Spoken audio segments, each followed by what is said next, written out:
Howdy ho fellas, welcome back to our channel and today we got the old but gold Dead by Daylight.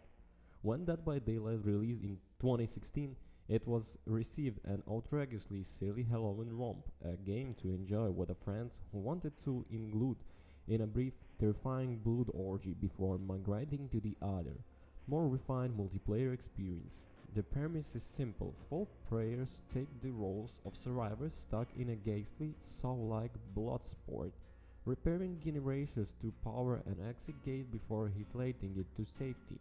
The 5th player is a killer, either adopted Volcom from the prominent horror franchise or heavily inspired by one. The killer job is to prevent the survivors from escaping, implanting them on ghastly meat hooks, and leaving them for a mysterious eldritch force known only as the Entity. It's a pure camp, a cinematic murder simulation that delivers gauche/glee. What I don't want anyone saw coming was for Dead by Daylight to mature into one of the best cooperative and competitive multiplayer experience around. In the 5 years since Behavior Interactive released Dead by Daylight on Steam, the game has developed razor-sharp mechanical integra, an ultra-complex of web-versatility builds and strategies, and a divisive suite of the characters, each equipped with relative strength and weakness. What was a comedy horror romp mutated into something much closer to League of Legends and Dota 2 in terms of deep.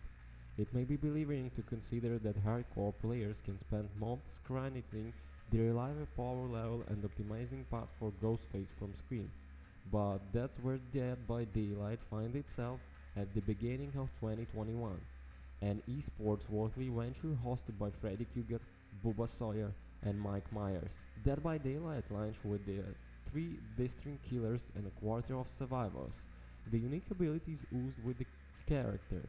The Hibblihi, for instance, can rev up his chainsaw into a murderous sprint, but the inflexibility of the roster ensures that the gauntlet player out in predictable ways. Nobody likes the villain who never altered the division's plan, right? But as of this writing, Dead by Daylight includes 22 killers and 24 survivors, each of whom offer radically different toolkits.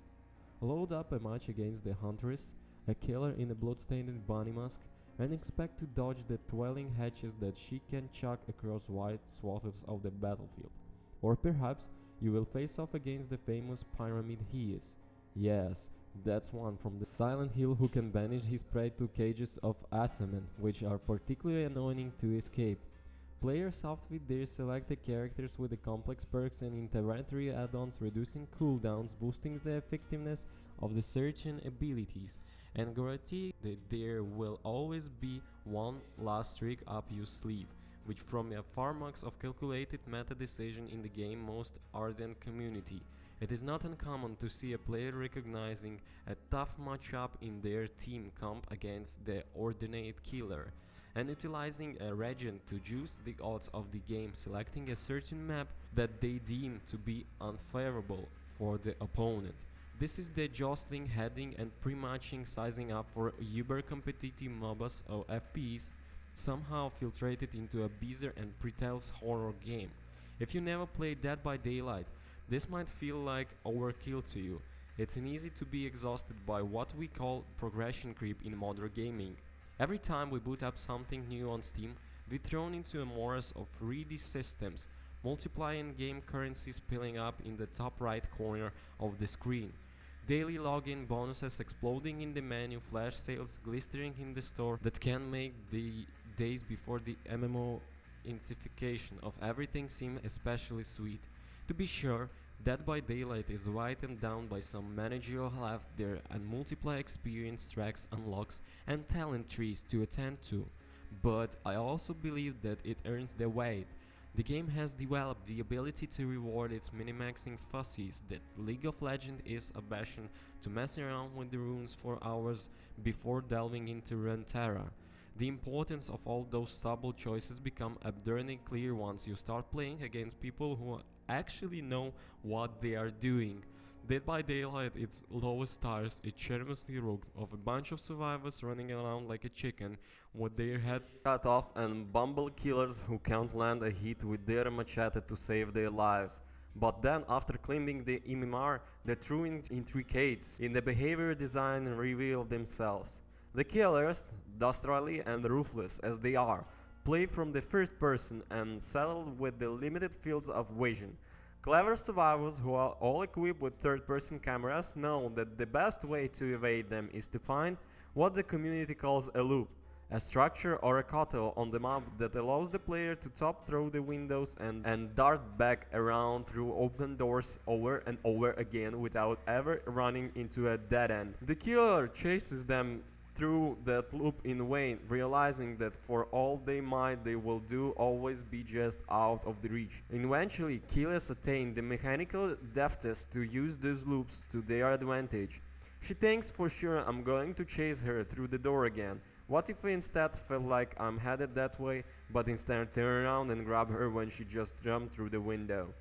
Dead by Daylight is full of little mind games like that, akin to Street Fighter and Tekken, where victory is claimed by innate understanding of what your opponent thinks you're going to do. It is most invigorating after a long series of counter-punches, taking up to the ceiling until one player bundles their moves or lands decisive blow. There is clearly a more satisfying sensation on PC right now.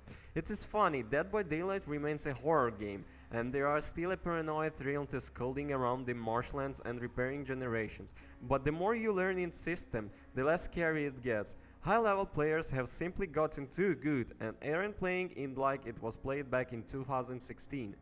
I'd like to give you an example. In every round, survivors will find certain corridors equipped with a wooden pallet. They can throw that pallet down in the middle of the killer's pursuit, impeding their progress and even stunning them in their tracks if the timing gets right. It's a smart quirk, but it fits Dead by Daylight inspiration perfectly.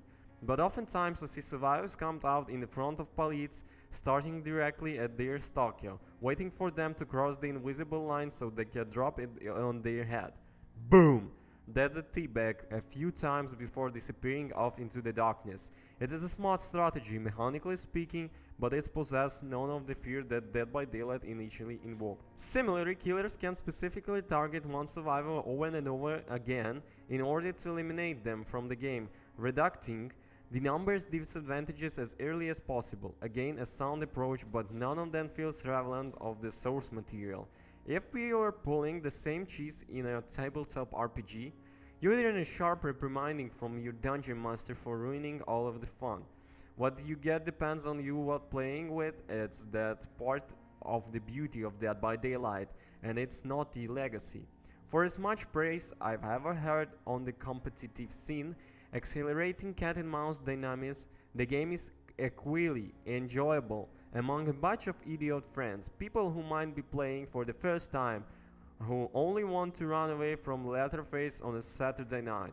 In that case, the looflace of Dead by Daylight game theory intrigue becomes a distant afterthought, and the only thing that matters is the hushed tones between you and your brother as you slip a murder undetected. I can think of many other games that possess both sides the dichotomy. Legal and Overwatch are far too stupid in stately precision to ever be characterable to bad play, and it's impossible to bring a new counter into Dota 2 without first forcing them to watch an hour-long tutorial video. Dead by Daylight, on the other hand, brilliantly has it both ways, never abandoning its glory slashes flick joys while still laying claim to a rich competitive environment. It's both Hello in practice and Heredity psychodrama. That, is my friend, is a blockbuster. Summary: it's shocking how much deep Dead by Daylight packs into its systems.